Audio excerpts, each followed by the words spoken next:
Job 8. Then answered Bildad the Shuhite and said, How long wilt thou speak these things? And how long shall the words of thy mouth be like a strong wind? Doth God pervert judgment, or doth the Almighty pervert justice?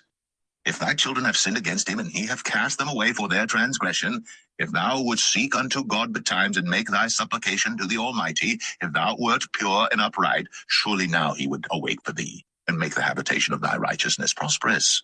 Though thy beginning was small, yet thy latter end should greatly increase. For inquire, I pray thee, of the former age, and prepare thyself to the search of their fathers.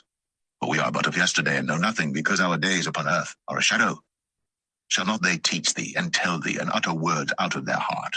Can the rush grow up without mire? Can the flag grow without water? Whilst it is yet in its greenness, and not cut down, it withereth before any other herb.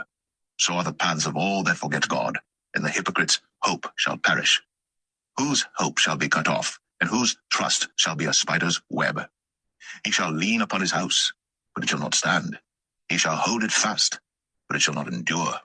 He is green before the sun, and his branch shooteth forth in his garden. His roots are wrapped about the heap, and seeth the place of stones. If he destroy him from his place, then it shall deny him, saying, I had not seen thee. Behold, this is the joy of his way, and out of the earth shall others grow. Behold, God will not cast away a perfect man, neither will he help the evildoers, till he fill thy mouth with laughing, and thy lips with rejoicing. They that hate thee shall be clothed with shame, and the dwelling place of the wicked shall come to naught.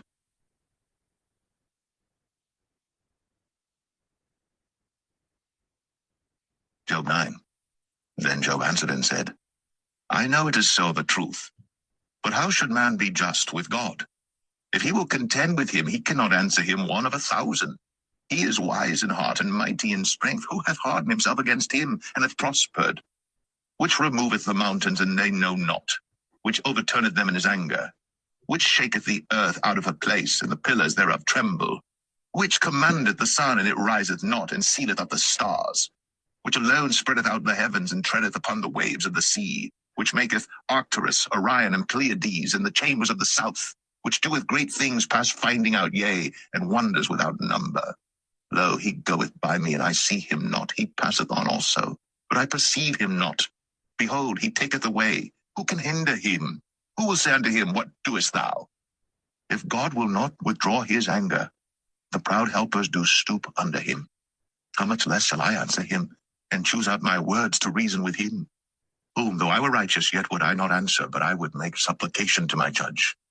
If I had called, and he had answered me, yet would I not believe that he had hearkened unto my voice.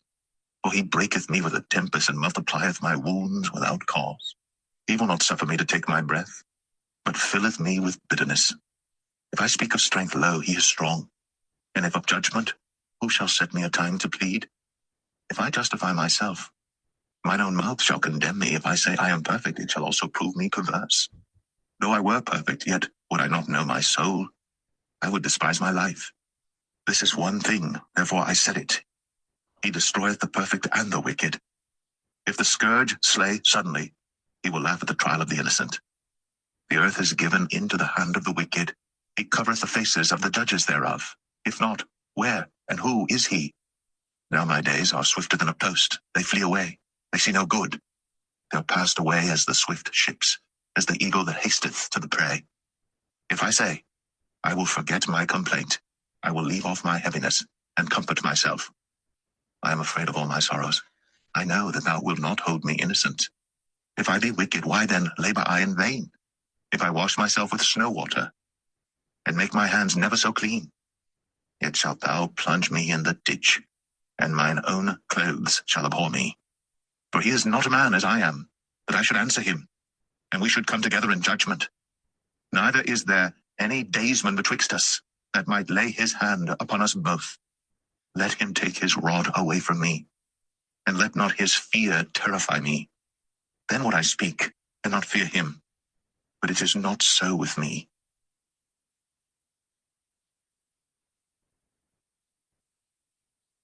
Job 10. My soul is weary of my life. I will leave my complaint upon myself. I will speak in the bitterness of my soul. I will say unto God, do not condemn me. Show me wherefore thou contendest with me. Is it good unto thee that thou shouldst oppress, that thou shouldst despise the work of thine hands, and shine upon the counsel of the wicked? Hast thou eyes of flesh, or seest thou as man seeth? Are thy days the days of man? Are thy years as man's days, that thou inquirest after mine iniquity, and searchest after my sin? Thou knowest that I am not wicked, and there is none that can deliver out of thine hand. Thine hands have made me and fashioned me together round about, yet thou dost destroy me. Remember, I beseech thee, that thou hast made me as the clay, and wilt thou bring me into dust again? Hast thou not poured me out as milk, and curdled me like cheese? Thou hast clothed me with skin and flesh, and hast fenced me with bones and sinews. Thou hast granted me life and favor, and thy visitation hath preserved my spirit. And these things hast thou hid in thine heart. I know that this is with thee. If I sin, then thou markest me, and thou wilt not acquit me from mine iniquity. If I be wicked, woe unto me. And if I be righteous, yet will I not lift up my head. I am full of confusion, therefore see thou mine affliction, for it increaseth. Thou huntest me as a fierce lion, and again thou showest thyself marvelous upon me. Thou renewest thy witnesses against me, and increasest thine indignation upon me. Changes and war are against me. Wherefore then hast thou brought me forth out of the womb? Oh, that I had given up the ghost, and no eye had seen me. I should have been as though I had not been. I should have been carried from the womb to the grave. Are not my days few? Cease then, and let me alone, that I may take comfort a little before I go whence I shall not return, even to the land of darkness and the shadow of death. The land of darkness is darkness itself, and of the shadow of death, without any order, and where the light is, as darkness.